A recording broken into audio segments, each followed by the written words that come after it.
Boa tarde a todos, mais uma vez. Obrigada por estarem aqui, né? Obrigada pela companhia. Vamos lá continuar nossa leitura, né? Eu recebi muitas mensagens semana passada falando, caraca, minha cabeça explodiu depois da leitura, mil coisas aconteceram, e realmente, gente, eu estava lendo umas páginas aqui antes de começar, e vai abrindo 57 abas aqui, né? E você pensa nos pacientes, você pensa na sua família, você pensa em você, você pensa em um monte de coisa, e é uma escrita que é fluida, mas que tem uma densidade muito grande. Não sei se vocês sentiram isso também, assim, ela solta umas frases assim que você fica, eita, que cacetada, né? Tem uma que eu li aqui que eu escrevi caramba na frente, porque eu fiquei assim, nossa, onde que você foi? Mas então vamos lá. A gente parou no finalzinho da página 13. Eu vou ler o parágrafo anterior aqui, tá? Só para a gente pegar o embalo e continuar. Então, ela vai falar um pouquinho do que o Freud traz a respeito do trauma, né? Freud diz que o trauma é precedido pela calmaria, para a qual sonhamos voltar, na expectativa impossível de recolocar a pasta de dentes no tubo espremido. Buscamos refúgio nas cenas que antecedem o acontecimento trágico, recriando um momento idílico antes do mal súbito. É como se, no meio de uma guerra, sonhássemos com o tempo anterior ao fatídico bombardeio, no qual perdemos um ente querido, sob a condição de esquecermos convenientemente que já estávamos em guerra. Mas há outras formas de lidar com a intensidade traumática. Uma paciente pode contar uma cena de abuso da qual só se lembra das cores do lustre que tinha ao alcance dos olhos. É como se, para suportar o insuportável, só lhe restasse reduzir-se a um olho que vê um lustre, deixando o corpo ausente de si, enquanto o algoz desfruta dele. Os relatos de tortura dizem muito dos subterfúgios que usamos para preservar a alma frente ao horror. Não sei se vocês já viram relatos de casos de abuso, isso é bem comum, assim, no sentido da pessoa focar em alguma coisa daquele ambiente ali, como se fosse para se desligar do que está acontecendo, da violência que ela está sofrendo. Né? Não sei se vocês já ouviram casos nesse sentido e tal, mas isso é bem comum, acho que é como se fosse um mecanismo de defesa mesmo, né? A pessoa e aí, às vezes, a pessoa, quando vê algo que remete, né, quando ela fala do lustre aqui, em alguns casos, né, vamos supor que fosse esse lustre. Quando a pessoa vê um lustre, ela sente uma angústia muito grande, mas ela não sabe explicar por quê, porque muitas vezes aquilo foi recalcado, né, mas aquele lustre marca aquela cena traumática, né, então quando ela fala disso, eu lembrei que eu já ouvi muitos relatos de pessoas que, ao sofrerem abuso, elas se lembram apenas de uma peça daquele cenário ali onde elas sofreram a violência, né? Como se ela capturasse apenas aquilo, meio que para se anestesiar, talvez, né? Num sentido de não sentir aquela dor, né? De voltar toda a atenção para aquilo que acaba sendo uma marca que ela vai levar daquele evento traumático, né? As demandas por uma análise. Ai, Dani, verdade. A Dani mandou aqui. Os contos da Ai ilustram muito bem essa. Deixa eu ver, associação? Não consegui ler, sumiu aqui. Dissociação. Eu não sei se eu escrevi errado. Isso, foi isso mesmo. Eu que li rápido, o balãozinho subiu. É verdade, né? Na série, que fica bem visual, né? Quando a gente assiste, assim, eles sempre focam em uma cena, um lugar, uma parte, né? Do cômodo e tudo mais, que inclusive é uma série pesadíssima, né? E que traz muitas reflexões. Preciso assistir a última temporada, porque eu não consegui ainda eu preciso estar bem emocionalmente para conseguir assistir. Então, não estou nesse momento, estou assistindo coisinhas mais leves, assim, que realmente é uma série que pega bastante, né? Então, ela coloca, as demandas por uma análise encerram um paradoxo central da paixão pela ignorância apontada por Lacan. Levamos nosso sintoma para o analista como um apêndice que não reconhecemos, pedindo com ardilosa ingenuidade para que ele o extirpe, nos conforte e nos livre de todo o mal. Quase uma oração, né, que a gente recebe dos pacientes, como ela traz aqui. Passadas 4 décadas, lembro que era assim que eu me imaginava chegando nesse espaço que prometia me curar. Eu contaria uma história de sofrimento, revelaria minha sensibilidade e amadurecimento precoce, e seria acolhida por alguém que, 1, me daria razão, 2, me perdoaria, 3, me amaria, e 4, me curaria. E então, ao fim e ao cabo do processo, eu me tornaria uma pessoa melhor, mais completa e realizada. Pura idealização, né? Pura, pura, e quem dera se fosse linear assim esse processo, né? Não estava descartada a possibilidade de conquistar o mundo como efeito colateral. E aí eu fiquei pensando quantas pessoas chegam na nossa clínica com essa expectativa, né? Talvez não tão desenhadinha assim como ela trouxe, mas com essa idealização de, né, eu vou fazer isso aqui, daqui 6 meses eu vou estar curado, não vou ter mais sofrimento, né, e tal. E aí, fazendo um exposed aqui, né, eu lembrei falando agora de uma sessão, eu falando com a minha analista e tal, bem associação livre, e aí eu falei assim, ai, mas eu queria uma opção que eu não sofresse. Ela falou assim, você acha que tem alguma? Eu falei, hum, né, e será que tem, né, porque eu acho que é isso, também é função de uma análise a gente aprender a lidar com esse sofrimento inerente, né? Mas, ai, seria tão bom, né? Se às vezes tivesse uma opção dentre as que a gente tem para escolher, uma que fosse esse, não tem sofrimento. Esse caminho aqui não tem sofrimento, então vamos por ele, né? Então, acho que por mais que nós sejamos profissionais, trabalhemos nessa área, a gente enquanto pessoa, né, e aí eu pensei, cara, ainda bem que eu tô aqui na minha análise, né, que eu posso ser vulnerável e ter essa idealização aí, né, de o quanto a gente, enquanto ser humano, a gente busca ainda essa resolução mais fácil, esse caminho que vai ter ali um script e a gente vai chegar no final, né, pronto para conquistar o mundo, melhor, mais completa, mais realizada, mais feliz, sem sofrimento, né, como a Aline traz aqui no chat, aprendemos a sofrer melhor.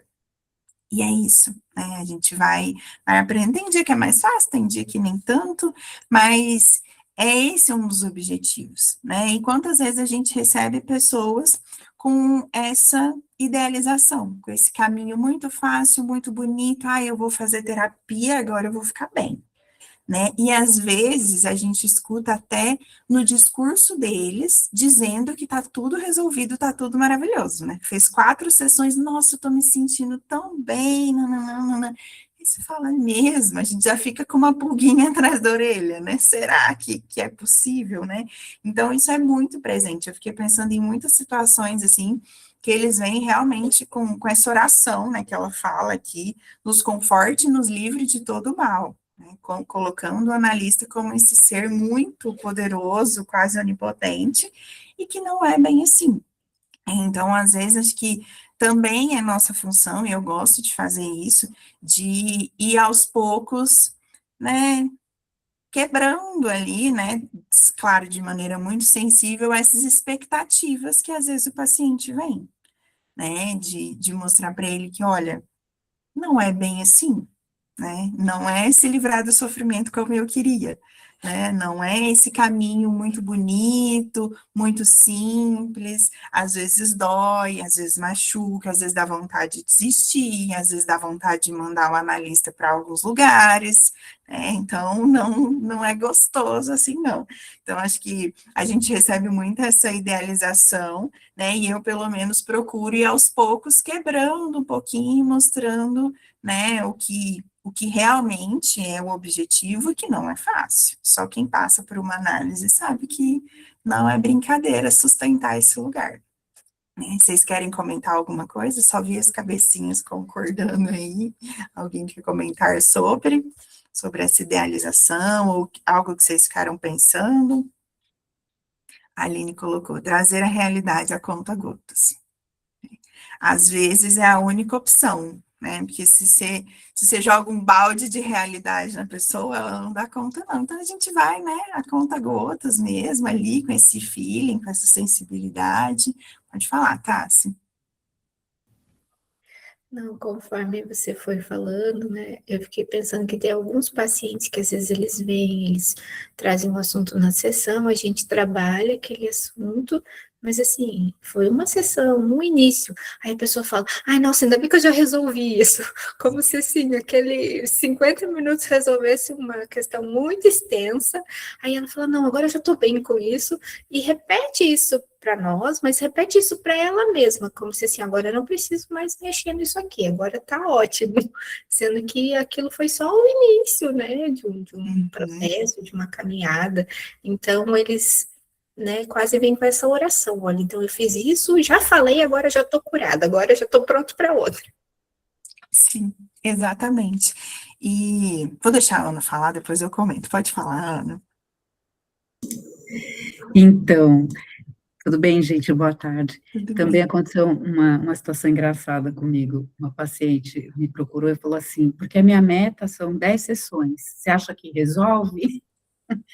Eu falei, olha, fisioterapia talvez para um joelho, para um braço, ainda assim é pouco. Agora, terapia mesmo, análise. Falei, não sei, eu acho que eu estou há uns 15 anos fazendo análise. Ela, ai, mas precisa de tudo isso? Eu estava pensando assim, no máximo, uns 3 meses. Falei, eles colocam uma meta, né? Um tempo.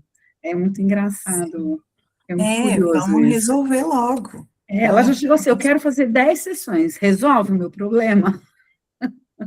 Querida. Quando é assim, você vai ver, são 20, 30 anos de questões ali, eles querem resolver em meses. Eles não, todos nós, né? Às vezes a gente tem umas pressas, assim, também, de querer resolver do dia para a noite, mesmo sabendo que não dá, né? Mas dá vontade. É porque é uma sociedade hoje que vive com prazo, né? Tudo tem, assim, são metas ao ser alcançada, e se vende isso, né? Hoje você vê no Instagram, se vende processos terapêuticos, não é nenhuma psicanálise, não é nem sei se o TCC trabalha assim dessa forma, mas algumas pessoas trabalham com prazo. E procure que eu resolva o seu problema em 10 sessões, 10, sabe, assim, parcelado, como se fosse um pagamento, né? Então, às vezes, as pessoas têm esse estigma, né? Mas aí a gente, como a colega falou, né? A gente vai mostrando para ela que a coisa é ela que coloca todas as angústias delas, e aí o tempo é dela, né? E aí é lento, é conta-gotas, né? É isso. Sim. Deixa eu ver o que as meninas estão falando no chat. A Aline colocou, escutei da mãe de uma adolescente, em quanto tempo você muda ela? Eita, olha a expectativa dessa mãe, né? E aí, eu estava lendo aqui as próximas páginas, né? A gente vai falar disso depois, sobre essa expectativa dos pais, essa idealização, né? Mudar a filha, mas mudar por quê? Né? Que essa mãe, que jeito que essa mãe quer que essa filha seja, né? Ai, Aline, quantas camadas tem isso aí, meu Deus. Né, a Valéria colocou. Tem também a abordagem sessão única. Para gente que é psicanalista, é muito difícil pensar nisso daí, né? Eu fico, gente, né? Tem dias que eu fico pensando assim, nossa, tem, sei lá, 3, 4 pautas que eu queria levar para análise hoje, né? Não dá tempo de falar nem metade de uma, né? E aí você fica, ai, agora, quando que vai ter tempo para falar das demais, né? Imagina, o que se resolve em 50 minutos? E aí resolve, entre aspas, né? Que, tratando dessa idealização, né? De algum modo também não saímos ilesos. Nunca se sai, né? E aí, o que eu ia comentar, depois do que a Tassi trouxe, né, dos pacientes que, em 50 minutos, nossa, como eu tô aliviado, né, resolvi, que bom que eu resolvi isso. Eu adoro quando chegam de outro processo, né, já fizeram terapia e tudo mais, e aí, porque não sei o quê, entra em alguma pauta e fala, mas isso aí eu já resolvi na outra terapia. E aí fala toda semana, ai, mas isso aí eu já resolvi na terapia. E você olha e fala, tá bem resolvido mesmo, tanto que tá aparecendo em todas as sessões, né? Então é muito isso, é como... E aí eu fico perguntando como que se resolve algumas questões, né? O que seria esse resolvido? Será que a gente resolve alguma coisa 100%, né? Mas é muito interessante observar esses movimentos, né? Não sei se vocês já tiveram pacientes assim, imagino que sim, né? Que tudo... Ah, isso aí eu já resolvi na outra terapia, eu amo quando vem esse discurso, né? Às vezes eu pergunto, então, o que você resolveu? Me conta, como foi essa resolução, né? Tem uns que até entram, mas tem uns que estão tão resistentes que, não, já está resolvido, não quero nem falar sobre isso, né? E aí é muito interessante esse conceito de resolvido, né? Pode falar, Mônica.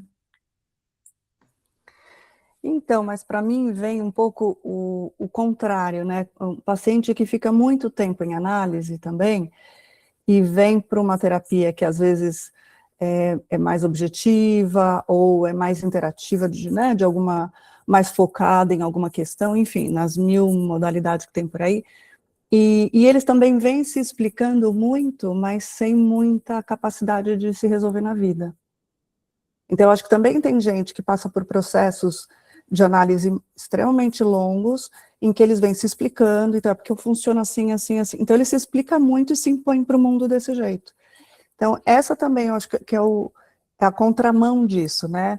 É a pessoa que ela se entendeu muito, mas na prática, o que é que ela conseguiu realmente trazer de melhoria para a vida dela, de felicidade e tal. E aí eu acho que isso é função da análise se rever, né? O quanto, às vezes a gente dá muito nome para as coisas, faz a pessoa achar que está entendendo muito, mas na verdade ela não sai daquele lugar.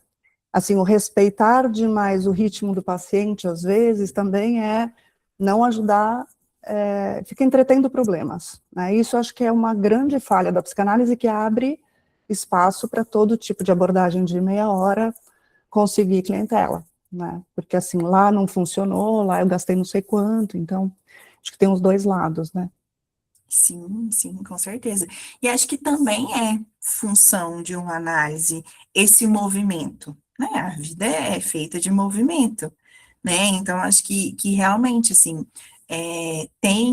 é uma linha tênue, né? Para que a gente consiga levar o paciente, através de tudo isso, a se movimentar de alguma coisa. Aquilo, né? O terreno vai sendo preparado, mas o movimento, ele acontece.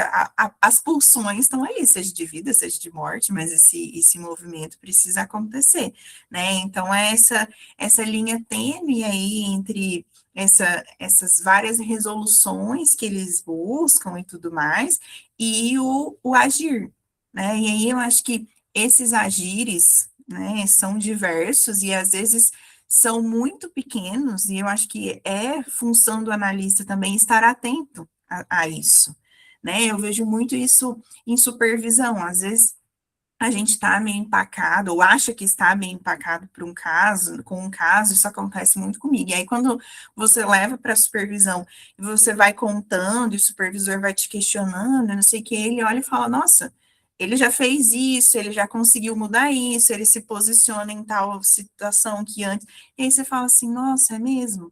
Né? E eu acho que é importante também, por isso a supervisão é tão importante, para ter esse outro olhar, né, da gente perceber também que existe movimento. Às vezes esses movimentos são sutis, né, mas eles acontecem. Então, às vezes um paciente que fala um não, que sei lá, um tempo atrás ele não falaria de jeito nenhum, isso aí é movimento, né, isso aí é o resultado, né, o resolver algumas questões.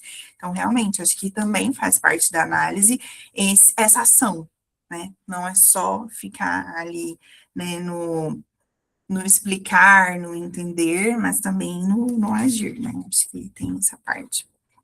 A Maria colocou, no começo do que lemos hoje, Freud fala da responsabilidade do analisando, mostrar essa responsabilidade dele nesse panorama que ele conta, exatamente, né, eu acho incrível, assim, quando tem um analisando, que às vezes ele fala assim, ai, eu fiquei com raiva, mas eu não fiquei com raiva do que o fulano fez, eu fiquei com raiva porque eu aceitei que ele fizesse isso, né, e eu falo, oh, meu Deus, que beleza, né, porque isso é se implicar, é deixar de colocar só a culpa nos outros, e isso é uma visão que às vezes as pessoas têm da psicanálise, né, de que, ai, tudo vai colocar a culpa na mãe, é tudo culpa do que aconteceu na infância e tal.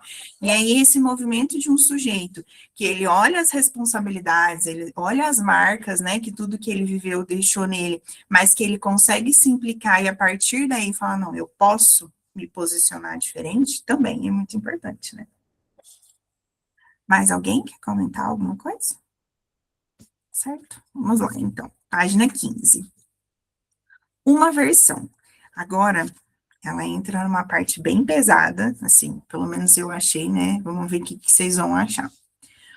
Um pai alcoólatra, apaixonado pela secretária mais jovem, com quem teve 2 filhos, enquanto vivia com a esposa, a quem também amava, e seus outros 6 filhos. Um pai melancólico e violento, capaz de impingir as maiores humilhações aos próprios filhos, pois, sentindo-se ele mesmo humilhado pela vida, não conseguia imaginar um lugar mais adequado para sua descendência. Uma mãe que não podia saber, contra todas as evidências, da vida dupla do marido, para sobreviver moral e economicamente. Esse aqui acho que eu vou parar a cada parágrafo, porque esse trecho, ele, né, ele dá um boom na cabeça da gente, né? Eu fiquei muito presa nessa parte que ela fala que ele se sente humilhado pela vida, então ele não consegue imaginar um lugar mais adequado para a sua descendência. Olha o peso que isso tem, né? Quando um pai se vê em um lugar e ele só consegue imaginar aquilo para os seus filhos, né? Então, a mente dele vai trabalhar justamente para que os filhos estejam naquele lugar, né? Mesmo que ele não saiba, ele não perceba que faz isso, provavelmente, né? Na maioria das vezes isso é inconsciente, mas o quanto é como se fosse uma sentença mesmo, né? E aí, para os filhos saírem disso, é claro que cada um elabora de uma forma, mas eu achei muito forte ela falar que o lugar que o pai dela enxergava adequado para os filhos era o lugar da humilhação. Era o lugar que ele conheceu a vida toda. E aí, uma outra coisa que me chamou a atenção foi quando ela fala, uma mãe que não podia saber. Não é que ela não sabia, ou que ela não conseguiria descobrir, ou nada disso.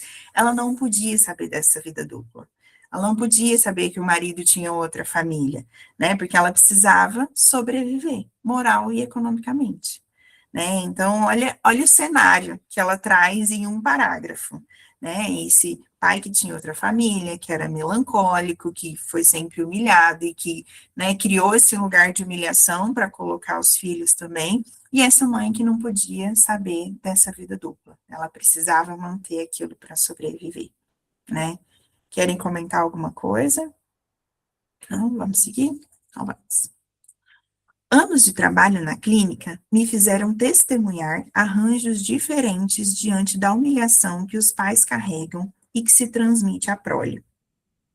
Há os que buscam desesperadamente que os filhos realizem aquilo do qual imaginam terem sido privados. Os filhos se tornam projetos de futuro superinvestidos para que a desforra se dê no final. Se o pacto der certo e os rebentos os alçarem à condição de pais de alguém socialmente reconhecido, ainda teremos algumas questões a serem administradas. Até que ponto e a que custo os filhos se dispõem a tamanha submissão ao desejo dos pais? Os pais se darão por satisfeitos ao viverem um reconhecimento por procuração? Ser pai e mãe de um filho bem-sucedido, por vezes até famoso, pode aumentar ainda mais a inveja de quem já se sentia historicamente humilhado. E aí eu coloquei uma anotação aqui, né? Quando ela pergunta se os pais se darão por satisfeitos, fiquei pensando que nunca há uma satisfação, né? Nunca é suficiente. essa realização por procuração, vamos dizer assim, né, essa expectativa colocada nos filhos, nunca vai ser suficiente para realizar esses pais, né? Então, é a aposta que eles dão conta de fazer, talvez, mas que nunca chega em um lugar, né? E é interessante o que ela traz, que isso, na verdade, pode aumentar essa inveja, né? De quem já se sentia humilhado, coloca todas as fichas nos filhos, né, para talvez quebrar esse ciclo, mas vê-los quebrando esse ciclo, às vezes é difícil demais também, né? Você olha e fala, nossa, eu não tive nada, e eles estão tendo alguma coisa. Então, é aquilo, né, os arranjos, cada um vai fazendo os arranjos psíquicos que é capaz, né? Nesses casos, o tiro sai pela culatra e os pais passam a tentar explorar e competir com a prole. Não é fácil aguentar a inveja de ver filhos que prosperam quando não nos foi permitido prosperar também. E aí, não sei se para vocês isso acontece muito na clínica, né? Eu marquei o competir aqui, porque me vem muitos casos de competição mesmo, né?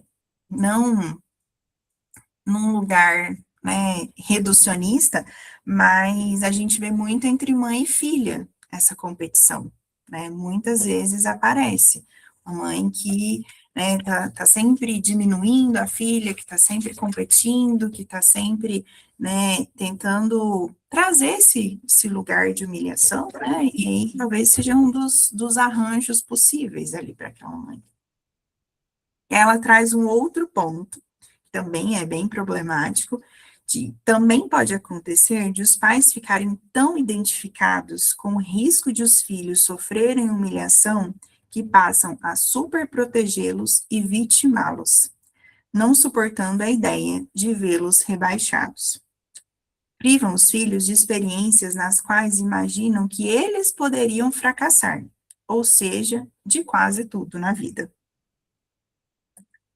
E aí vem, muitas vezes, claro que, né, não é uma regra, mas eu fiquei pensando muito naqueles filhos que têm essa superproteção e depois não confiam em si mesmo para fazer nada, né? Não conseguem se movimentar na vida, não conseguem, né, se separar desses pais, muitas vezes, não consegue dar um passo sozinho, tem muito problema de autoconfiança, né? Não sei se vocês pensaram, associaram com outra coisa, mas quando eu fui lendo foi a Dani colocou, isso sempre dá ruim, dá muito ruim, né? Porque é isso, essa autonomia, essa confiança, ela é nutrida ali, né? Claro que ela pode ser alimentada depois, né, na análise, de outras formas, mas que essa superproteção também acaba sendo uma sentença, né? Então, é sempre tentar o equilíbrio, né, gente? Porque nenhum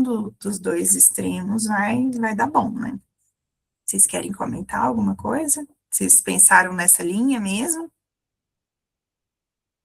Pode falar, Kézia. Bem complicado. Para quem tem filhos, quem já teve filhos, né, pré-adolescentes, adolescentes, a minha filha, eu considero ela uma adolescente calma, tranquila, e mesmo assim ela já passou por questões assim, e eu converso com ela, explico, né, que ela não pode depender, no caso de pessoas, de momentos, de lugares, para ela se sentir feliz, né, para ela se sentir bem com ela mesma, que foi coisas que eu não tive na minha adolescência, então acho muito importante passar isso para ela também. Mas eu percebendo o que acontece, eu percebendo que realmente acontece o que ela me fala, eu tento evitar algumas coisas, que ela passe por algumas coisas que eu vejo que realmente acontece, sabe? Não, tipo assim, deixar... Por um lado, estou fazendo com que ela deixe de viver esses momentos ruins, mas quando ela vive, eu explico para ela, sabe? Como que acontece, que a vida é assim, né? Que a vida não é uma bolha de sabão, né? Então, mas sinceramente, assim, eu tento evitar, sabe? Se eu vejo que ela vai sofrer, que vai trazer consequências ruins para ela, eu evito. Mas quando acontece, eu explico para ela, sabe? Aí não sei se ela está se referindo a isso ou, tipo assim, só a questão de vitimá-los é dizer que eles são sempre as vítimas, que eles nunca erram, nunca fazem nada errado, que é sempre os outros errados, sabe? Como se eles estivessem vivendo um teatro, sabe? Como se eles fossem sempre os protagonistas, sempre os mais importantes. Isso não, eu acho realmente errado, porque eu tenho na minha família pessoas que agem assim, e quando eu percebo que ela erra, que ela faz alguma coisa de errado, eu lembro ela. Eu falo para ela, ó, tu tá fazendo isso também, né? Sabe? Então, acho que aí é o importante. Tu fazer, sabe? Tipo, que nem criança, adolescente, às vezes a gente também tem essa dificuldade de encontrar, de ver o nosso erro. Então, tento passar isso para ela, para que ela veja, reflita que ela também erra. Que ela também pode causar, né, a mesma situação, sabe? E eu acredito que ela refletindo nisso, ela tenha algum crescimento, sabe? Pelo menos é o que eu tento passar para ela, um crescimento, né? Sim, sim. Acho que é a coisa mais difícil do mundo, né, Kenzie? Você achar esse equilíbrio aí nessa criação dos filhos, né? Do que é, o que eu tô fazendo de mais, o que eu tô fazendo de menos. Acho que a gente fica, enquanto pais, nessa corda bamba para sempre, né? Acho que nunca sai dessa corda bamba de preciso da autonomia, mas também não posso deixar desprotegido, né? E aí você fica, né, sempre nessa gangorra. E aí eu acho que aí a gente ir sempre refletindo sobre isso, né? Sobre justamente o que você falou, não impedir que eles vivam determinadas coisas, mas proteger, né? Proteger o que dá, mas não aquela proteção que coloca dentro de uma bolha e fala, eu vou fazer tudo por você, deixa que eu faço tudo, né? E aí isso reflete em adultos, às vezes, até não funcionais, né, que não sabem o básico, que não sabem sobreviver sozinhos, que não sabem ir numa consulta médica e explicar para o médico o que está sentindo, né, trazendo um exemplo bem básico. Então, acho que o que ela traz é justamente isso, né, desses pais que não quero que meu filho sofra o que eu sofri, então eu vou ser o tudo para ele, né, tudo é muita coisa, já dizia Ana Sui, né, então acho que quando eu às vezes presto atenção, assim, nos diálogos e tal, né, pais que falam assim, ai, você é tudo para mim, você é minha vida, eu olho e falo, nossa, tudo é muita coisa, né, o que existe para além disso? E o contrário, né, esses pais conseguem ser tudo para esse filho? Imagina um filho que os pais resumem tudo que é na vida, né? Então, acho que é esses extremos que são muito problemáticos, né? Deixa eu ver aqui. A Tassiane colocou, ou esperam que o mundo ao redor funcione assim para eles, exatamente. Que é a bendita da frustração, né? Que normalmente esses filhos, né, muito protegidos, não conseguem lidar com a frustração quando se deparam com um mundo que vai contrariá-los o tempo todo. A Maria falou que pensou no conceito de mãe suficientemente boa, né? Que é, eu acho que o que permeia todo esse equilíbrio, né? É justamente esse conceito. E a Virgínia coloca aqui, na análise não temos certo ou errado, o analisando não pode sentir, ainda que adolescente que esteja sendo julgado, há que se escutar para reflexão e possíveis mudanças. Isso mesmo. Valéria, pode falar. Eu fiquei pensando na questão, né, de atender esses desejos do pai, né, dos pais, né, de uma realização. Eu vou fazer a profissão, meu pai gostaria que eu fosse médico, que eu fosse contador, e como frustrar esse pai, né? Porque a história do meu pai é uma história de sofrimento, já foi muito humilhado, e ficar nesse lugar de salvador dos pais, né? E não conseguir ir rumo à independência, né? Por querer o tempo todo, né? Aí, nesse caso, eu pensei também na questão da inveja. Como os pais não conseguiram se realizar, sentir inveja dos filhos e não deixar os filhos irem, né? Então, assim, é uma situação bem complexa aqui que eu pensei sobre isso, né? E não lida também com a frustração, porque como eu vou frustrar meus pais, né? Sim, exatamente. E aí, exatamente, essa ambivalência que é tão difícil de lidar, né? E aí, o quanto carregar esse peso de salvador dos pais é insustentável, né? Insustentável porque você está o tempo todo ali sustentando o desejo do outro, né? Às vezes você não tem espaço nem. E aí a gente percebe muito isso na clínica de pessoas que não conseguem nem desejar, nem saber o que que querem, o que que desejam, o que que esperam, porque tá ali essa sombra, né, de carregar a missão, vamos dizer assim, de corresponder a essas expectativas, né. Acho que ela fala aqui um pouco, acho que nessa página ainda, ela vai falar sobre esse mecanismo aí, né,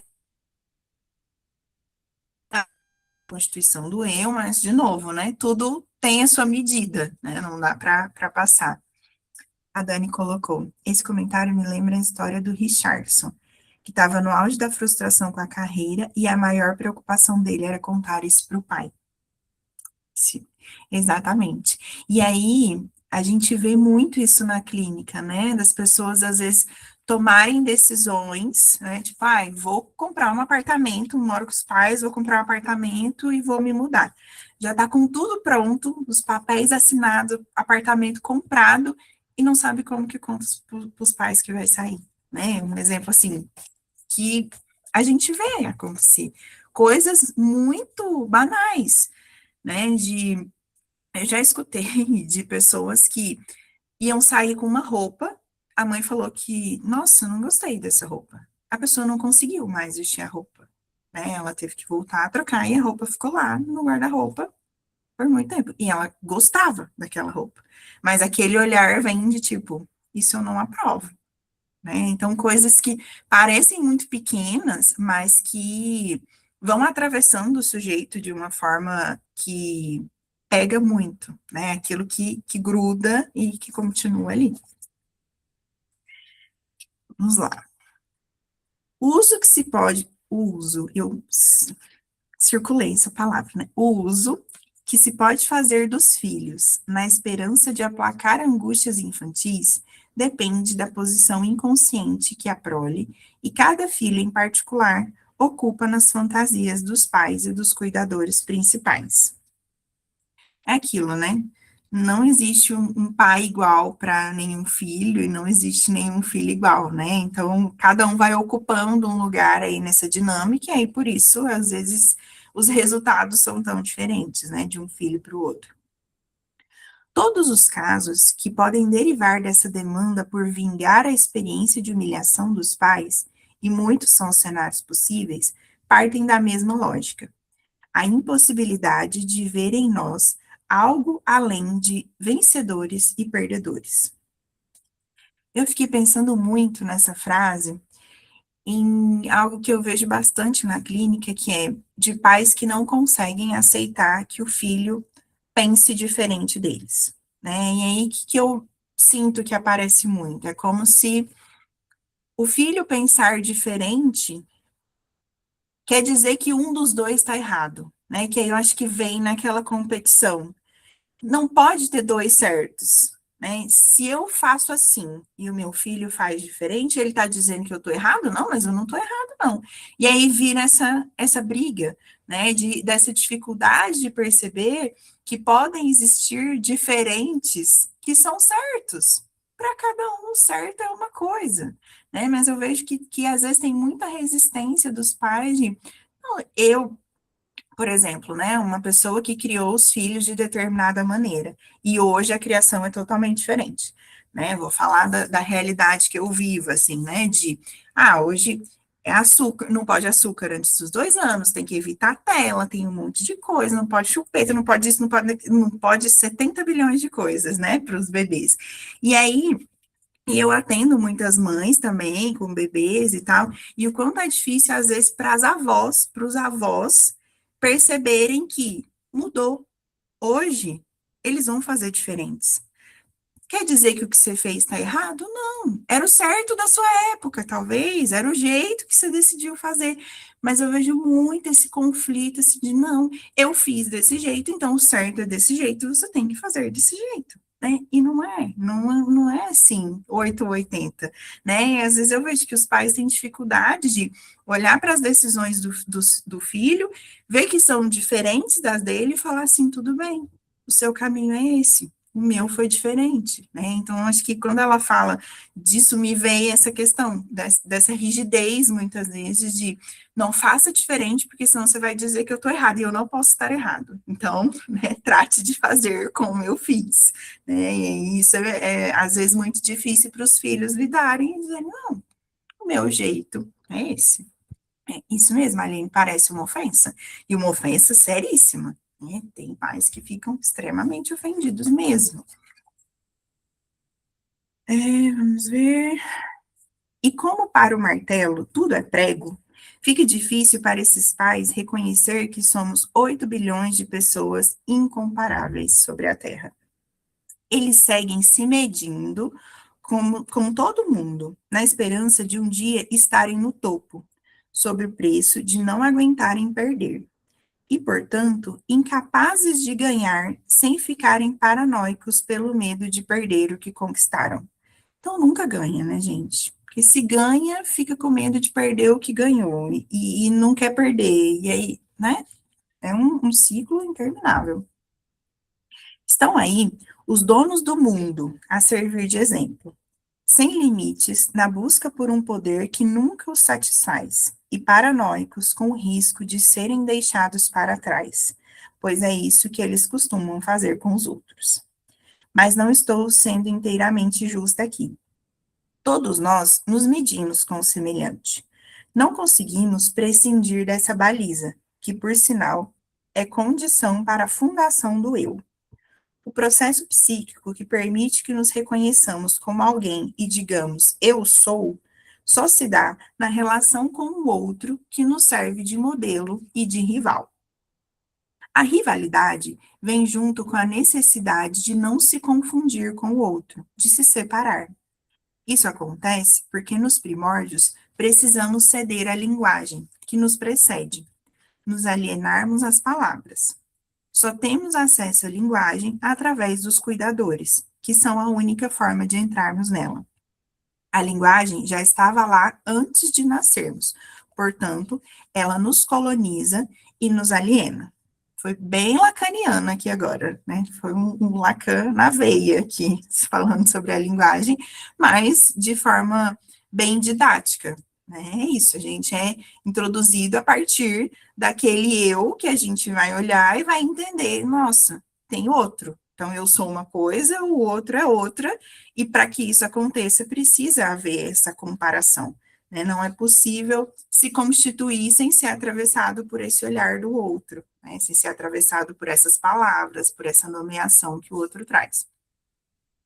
Podemos nos identificar como a filhinha querida do papai, ou como o estorvo do casal, como ambos ou nenhum dos dois, mas precisamos assumir algum significante para chamar de nosso, ou melhor, de eu, né? E aí eu pensei no poder dessa palavra que nomeia, né? No poder que, durante essa constituição desse eu, essa palavra que o nomeia como algo, ela tem um poder muito grande, né? Eu lembrei de um caso que eu ouvi, não lembro onde, né, de uma analista que fala que ela tinha uma paciente que a menina era linda, mas ela ouviu a vida inteira que ela era feia e ela não conseguia se reconhecer como bonita de forma nenhuma. Porque não é sobre a imagem dela ou sobre o que a sociedade achava ou o que as pessoas achavam a partir da imagem dela. Ela era aquela forma como ela foi nomeada por esse outro, que internalizou e ficou ali. Então, é muito poderosa essa palavra que nomeia ali nessa fase de constituição, né? Para quem sempre se imaginou fadado ao fracasso, como meu pai, a prole não soava muito promissora. Olha, me veio uma coisa aqui, lendo essa frase, nem tinha anotado nada agora, foi associação livre mesmo, né? Até na forma como a pessoa se enxerga, ela traz o pai dela, né? Eu fiquei pensando, como a pessoa se enxerga tão ruim, como que algo que vem dela vai ser bom, né? Pensando nessa relação com os filhos, né? Como que eu vou produzir algo que é bom, né? Veio de mim. Não sei se faz sentido ou se eu viajei demais, mas quando eu li isso, me veio essa sensação, né, dessa humilhação, fadada ao fracasso, né? Se eu estou fadada ao fracasso, o que vem de mim vai ser diferente? Difícil, né? Em sua vida, por alguma razão que jamais conhecerei, ele podia conquistar tudo, mas sob a condição de perder em seguida. As projeções sobre a descendência são inevitáveis e mesmo desejáveis, se quisermos assumir o lugar de pais. Mas é na diferença entre o que projetamos nos filhos e o que eles nos devolvem que veremos a nossa capacidade de amá-los pelo que são, para além das nossas expectativas narcísicas do que achamos que eles deveriam ser. Essa frase, para mim, foi sensacional, né? Acho que fecha bem tudo que a gente falou, né? E eu lembrei também de casos em que os filhos, às vezes, trazem nas sessões, né, de que só eram amados, só se sentiam amados quando faziam exatamente o que os pais queriam. É como se o amor tivesse uma condição, né? Eu te amo, mas se você fizer isso aqui, se você me agradar, se você, né, pensando em exemplos, se eu chegar, a casa estiver limpa, as louças estiverem todas lavadas, guardadas, aí hoje eu vou te amar, né? Mas se amanhã eu chegar e tiver um copo fora do lugar, aí eu não te amo, né? E acho que me veio muito essa questão dessa condição, né? Eu acho que o que ela traz é isso. A gente vai projetar expectativas, a gente vai querer coisas para os nossos filhos, isso é inevitável. Mas eu acho que o importante, o essencial, é que a gente saiba lidar com o que eles vão nos devolver e continue amando-os, mesmo que eles não devolvam aquilo que a gente gostaria, né? Karine, pode falar.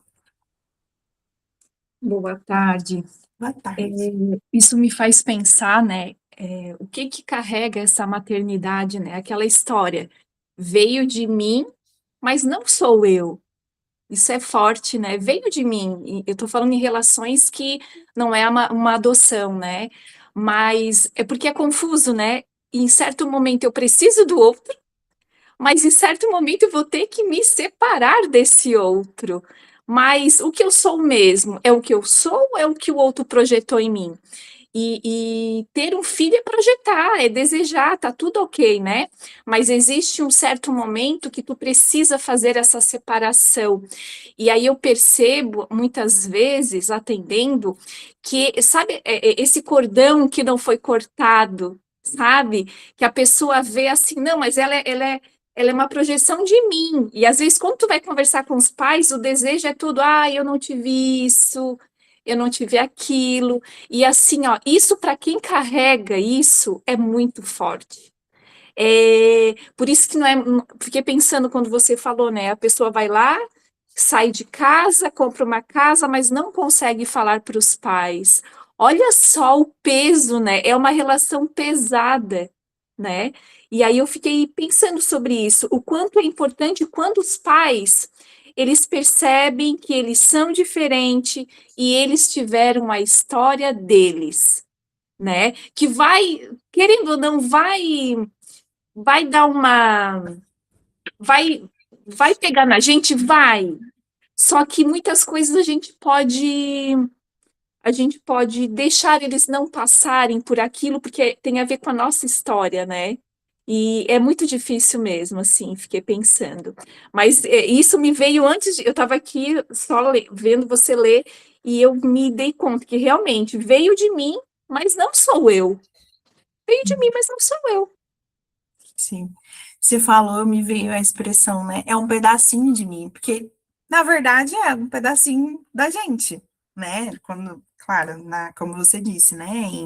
Em casos de não adoção e tudo mais, fiquei pensando na minha filha, né? É um pedacinho de mim, mas é um pedacinho que eu olho, ela tem 1 ano e 3 meses, eu falo, gente, que pedacinho mais autônomo que é ela, né?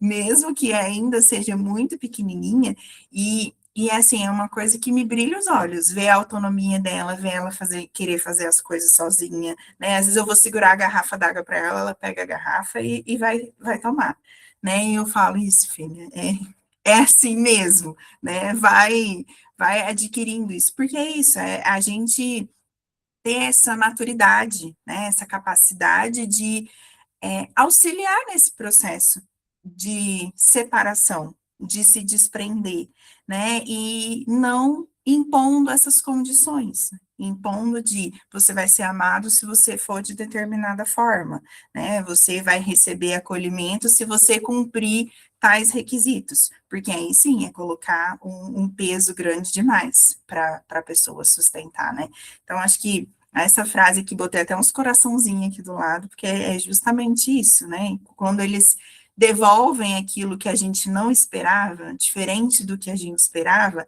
aí a gente demonstra a nossa capacidade de amá-los, né? Sendo diferentes, frustrando as nossas expectativas, ocupando um lugar que não foi o lugar que a gente desenhou para eles, que a gente vai desenhar, né? Então, saber lidar com isso e continuar amando, acho que é o caminho, né? Nessa paternidade, maternidade, nessas relações.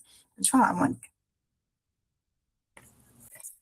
Eu acho que é muito desafiador, porque a etapa que você está descrevendo, que é a criança pegar uma mamadeira, ela te liberta de uma certa, não responsabilidade, tarefa, né? Então você está enxergando um desenvolvimento dela, autonomia dela, então se você for madura o suficiente, você fala assim, que bom que ela não precisa de mim, né? Que bom que agora ela já consegue. Isso vai também te libertando para você ser você mesma, né? Agora você também consegue beber água enquanto ela faz isso. Eu acho que a etapa para frente, né, que é mais a minha etapa, que é de filhos adultos, você precisa realmente se preparar muito antes, né, para entender que, porque na verdade aquilo é mostrar que você não é necessária, né? A gente diz, a melhor educação é quando você vira completamente desnecessária, só vem até você para ter trocas e tudo isso. Então, isso eu acho que para a personalidade, né, que não estiver bem estruturada ali, é muito desafiador, né, se você não tiver realmente focada no teu projeto de vida, não tiver tiver muito claro que um filho não te ligar vários dias é porque ele está muito bem, né, que tem alguém que vai te dizer, meu filho me liga todo dia, maravilhoso, né, mas será que liga porque quer desfrutar da tua presença, porque precisa de você para decidir?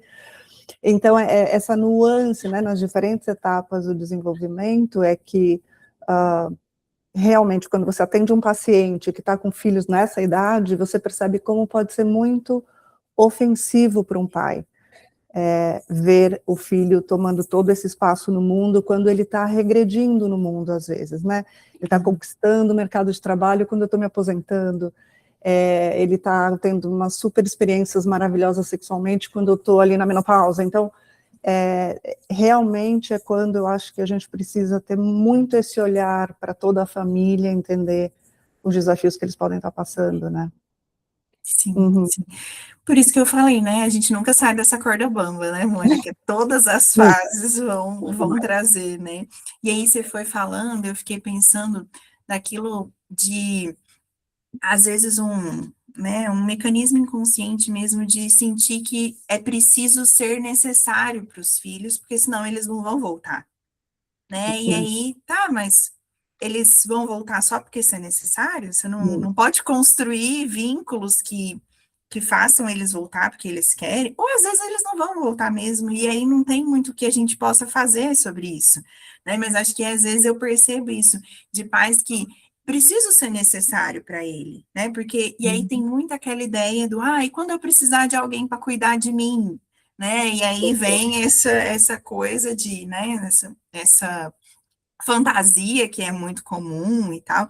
Então, acho que é muito disso, né? Às vezes é esse lugar dessa condição, né? Então, preciso ser necessário para ele, porque quando eu precisar, ele vai voltar, ou quando ele precisar de mim, ele vai voltar, né? Mas será que é isso mesmo que vai ser a base de uma relação saudável, né? Essa necessidade do outro? Não dá para criar um outro jeito, né? Como você falou, vão voltar quando quiserem trocas, quando quiser me contar das realizações, quando, né, sentir saudade de estar aqui, né? Existem outros motivos, né? Não precisa ser essa vinculação. Ou precisar, pode ser que precise, mas precisa de um outro nível de pai e mãe, né? Não é o que vai pagar a conta, ou não sei, né? Você vai continuar assessorando na vida, tomara, mas, né, que eles queiram e não que eles precisem desesperadamente. Eu acho que essa é a diferença. E uma coisa também que eu acho que, quando a gente está falando mais de autonomia, de independência, né, mas quando você pensa em pais que elogiam muito também a criança, né, ela está dando aqui um exemplo oposto, né, mas quando a gente fala em extremos, e você vê o pai que elogia demais, é bem interessante ver o impacto na autoestima da criança, porque parece bom senso que se eu falar que todos os desenhos são lindos, a criança vai ter uma autoestima maravilhosa, né? Mas a criança não tem a régua do que é bom e ruim. Eu me lembro das minhas filhas quando eram pequenas, uma delas falava assim, mãe, não adianta, se você falar que todos os meus desenhos são lindos, eu não vou acreditar. E é exatamente isso que acontece, né? Se todos os desenhos são lindos, eu perco a régua, eu não confio no olhar do meu pai, da minha mãe, né? Então a gente precisa falar, às vezes, esse aqui eu acho que você podia caprichar um pouquinho mais, volta lá. O que você fez ontem estava mais bonito, acho que você estava um pouco mais caprichosa nisso, né, para dar esse espaço deles entenderem que nem tudo é tão simples assim de conseguir, né, e o olhar dos meus pais e a opinião é mais confiável, né. Sim. Chega a estar falando aqui. Deixa eu ver o que as meninas estão mandando aqui. Deixa eu ver, a Valéria, nesse caso, é lidar com as perdas necessárias, me lembrou de um livro, depois manda pra gente qual o livro que você, não sei nem se tá no time aqui ainda, mas manda lá o livro que você lembrou, tá? A Virgínia, filhos adultos autônomos, muitas vezes, difícil aos pais de que não somos mais necessários. Não entendi muito bem, mas acho que é nesse sentido, né, que fica, às vezes, mais difícil no sentido de eles não precisam de você, no sentido que um bebê precisa, por exemplo, né?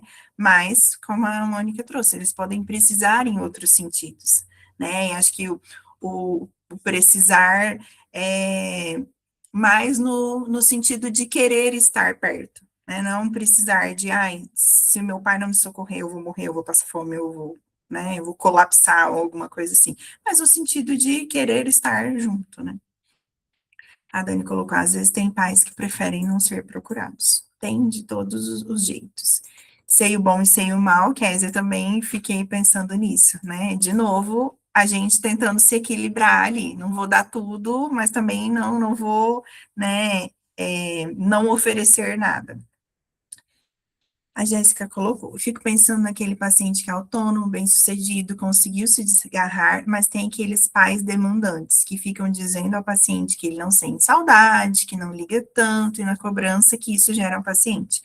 Eu não sinto saudade, será que sou um filho ruim? Será que eu não amo como deveria? Exatamente.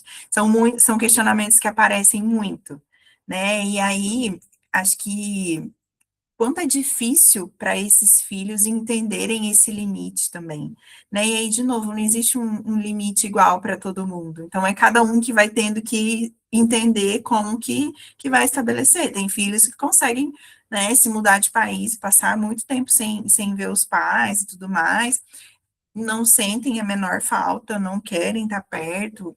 E aí, isso é de relação para relação, né? E aí, eu acho que talvez os pais conseguirem dar espaço para esses filhos também, né? Porque aí eu fico pensando, e aí é algo pessoal, né, gente? Mas eu fico pensando, é legal você ter seu filho só porque você está cobrando ele para ele estar ali, né? Não é porque ele quer, é porque você está cobrando, você está impondo uma culpa nele, ele está se sentindo mal e tal.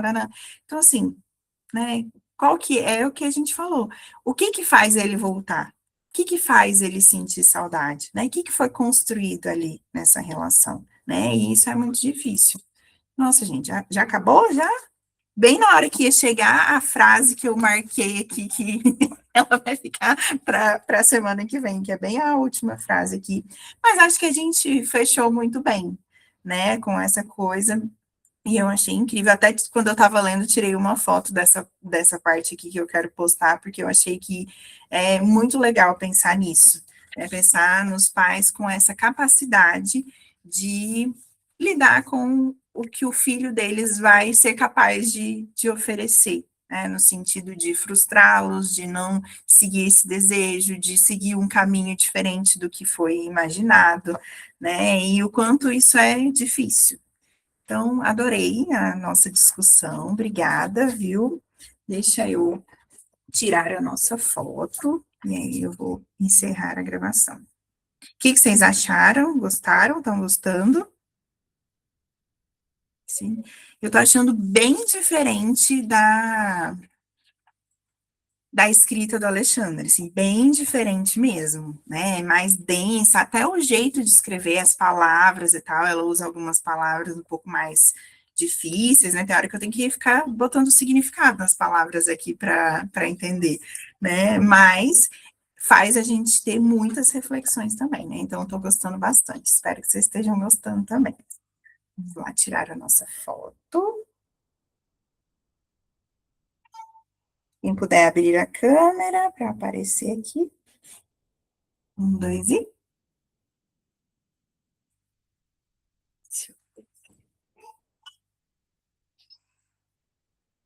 Ótimo.